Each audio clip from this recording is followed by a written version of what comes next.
big బాస్కి ఏ మానం వేసుకుని వచ్చారా నానా బిగ్ బాసా నువ్వు నిజం చెప్పు నా మాకు నువ్వు కనుక చేసావనుకో చిందులుగా అంటే జార్జియా అట్లాంటా నుంచి వచ్చారా యాక్సెంట్ కూడా లక్ష్మక్కలాగే ఉంది వచ్చాం అంటే నిజమే అనుకో కావచ్చు కాకపోతే ఆవిడ అక్కడ పుట్టి పెరిగారు కాబట్టి యాక్సెంట్ వచ్చి ఇక్కడ సెటిల్ అయిపోయారేమో అని డౌట్ ఇప్పుడు ప్రత్యేకంగా నీ బిగ్ బాస్ చూడడం కోసం విమానం వేసుకుని అట్లాంటా నుంచి వచ్చేసారంటావా నాకు డౌటింగే మూవ్ అయిపోయి ఉంటారు అక్కడెక్కడో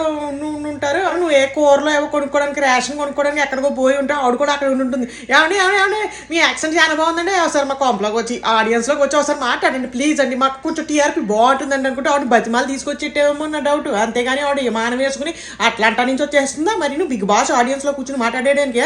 ఏమన్నా కూడా తారకేశ్వరి గారు బాగుందండి మీరు తనుజ ఫ్యాంటా చూద్దాం ఇప్పుడు నాగార్జున గారు దివ్యాది కరెస్టా లేకపోతే తనుజాది కరెస్టా ఏమిటి అనేది చెప్తారు మీరు మాత్రం తనుజాయే కరెస్ట్ అండి అని కూడా చెప్పేశారు ఏమన్నా కూడా నాన్న బిగ్ బాసా అట్లాంటా నుంచి దింపేహావు మా కాలిఫోర్నియాలో నుంచి కూడా ఎవరైనా దింపు వస్తాం మేము కూడా అసలు నిజమా కాదని తేలిపోతుంది అప్పుడు నువ్వు కాలిఫోర్నియాలో ఉంటాను నేను పిలిచావు నిజంగా పిలుస్తున్నావా లేకపోతే సెటప్ అదంతా కూడాను ఏమిటి అనేది మాకు కూడా అర్థమైపోతుంది థ్యాంక్ యూ వెరీ మచ్ చూసి వస్తాను ఎపిసోడ్ ఇప్పుడే బిగిన్ అయింది